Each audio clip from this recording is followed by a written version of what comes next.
So yun guys, no, welcome back to my channel, no, Eman Motorride. So hindi ko na na-videoan, no, kung ano yung ginawa ko kanina umaga pag uwi. So nagpalit tayo ng sprocket guys. Yung engine sprocket naman ang pinalitan natin. Yung last video natin guys ay 1538, no. So yun ang sprocket combination natin. Ngayon tulad ng sinabi ko, nagbawas tayo ng rear sprocket. So kaya nabawasan yung ating konting vibration ng etong ating motor, no. So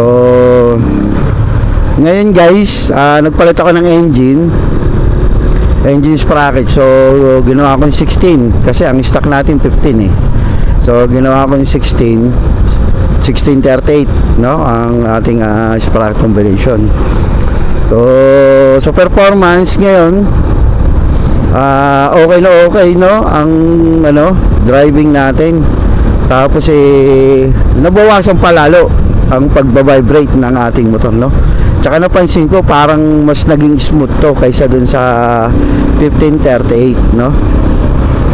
So ang ratio nito guys ay papatak ng parang 2.3 ata guys, no. So kwentahin nyo na lang 38 divide 16, no. So parang 2.3 ang papatakan ng ratio. So napansin ko naman kasi dito sa amin sa dinadaanan ko wala namang masyadong paakyat, no. So ang paakyat lang dito ay yung hydro, tapos the rest pantay na.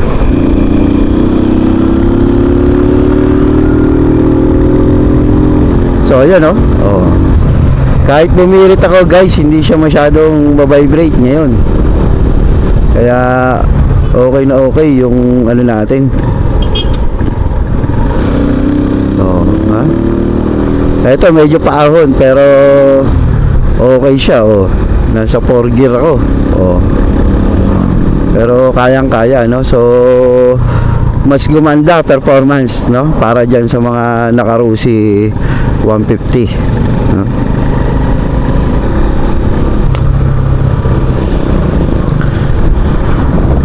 So dito guys, sa pagpapalit naman ng sprocket, nakadepende na yan sa inyo, no, kung saan kayo mas komportable, no. Yan. Tapos yun nga, tulad nga ng sinabi ko, pagka single solo riding ka lang, gusto mo ng high speed, magbababa ka ng sprocket, no. Magbababa ka ng ratio. Pwedeng rear lang, yung likod lang ang palitan nyo, no, pababa, no. Ayun, no. So ito packet din to guys sa hydro. So 4th gear lang ako, so kayang-kaya, di ba? The ratio iba third gear na. So tayo ay nasa 4th gear, parang normal lang, di ba?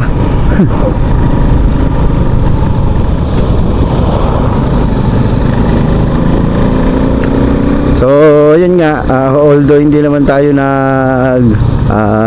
nangangarera, kung bakit tayo nagbababa ng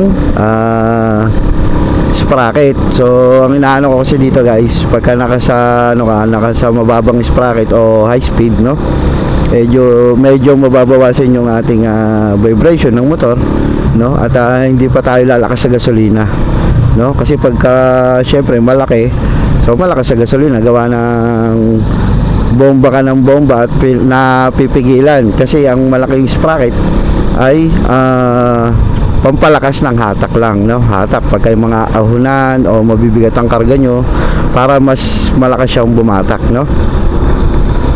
Tayo naman araw-araw naman tayo papasok pa uwi, lagi tayong solo. So kaya yan, nagbaba ko, no. So performance guys, ito nga, masasabi ko performance ng 1638 ay goods na goods naman, no. Diba? Hindi na natin kailangan ipakita yung high speed dito dahil yun na nga, yung 1538 nga lang ang gamit natin, diba? So lumagpas na yung ating odo, no. So hindi naman na kailangan yan yung boss yan sa performance ng pagpapapalit ng sprocket, kailangan i-high speed mo, no. So mas maganda na yung yun na nga, nagpalit ka na ng sprocket, komportable ka sa pagdadrive mo, no. Tapos tulad nga sinabi ko, nababawasan yung vibration, di ba? O, tsaka mas nagiging smooth yung takbo ng ating motor.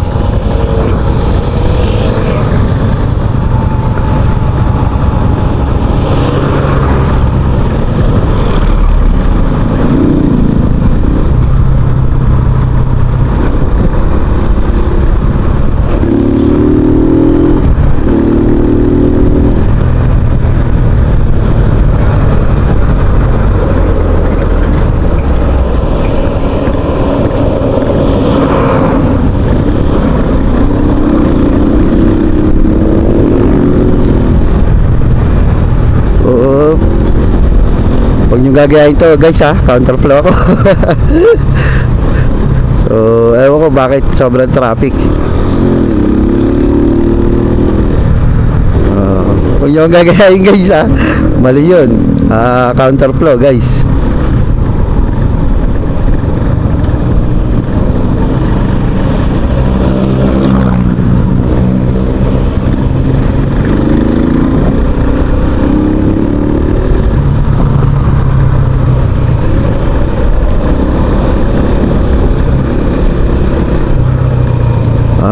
Kaya pala itong jeep na to pahinto-hinto.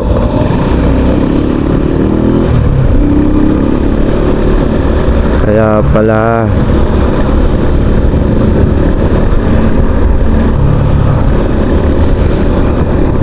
Ayan o. Tsaka napansin ko rito guys na nagpalit ako ng 1638 no. Parang naging kalmado yung motor natin. No? Diba? So okay siyang manakbo. Oh. Kaya parang lalo ako nag-enjoy no guys. 1638 ang ating sprocket. Oh, di ba? Ayun guys, hanggang dito na lang para hindi masyadong mahaba ang ating video no.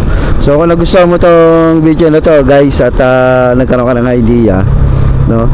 So huwag kalimutan mag-like, mag-comment na rin kayo guys kung taga saan kayo guys no. At i-share nyo na rin to guys yung ating video no. At huwag kalimutan mag-subscribe sa ating channel and click nyo na rin ang notification bell guys para pagka meron ako mga bagong i-upload no, mana-notify kayo no? So hanggang dito na lang and ride safe sa inyo guys.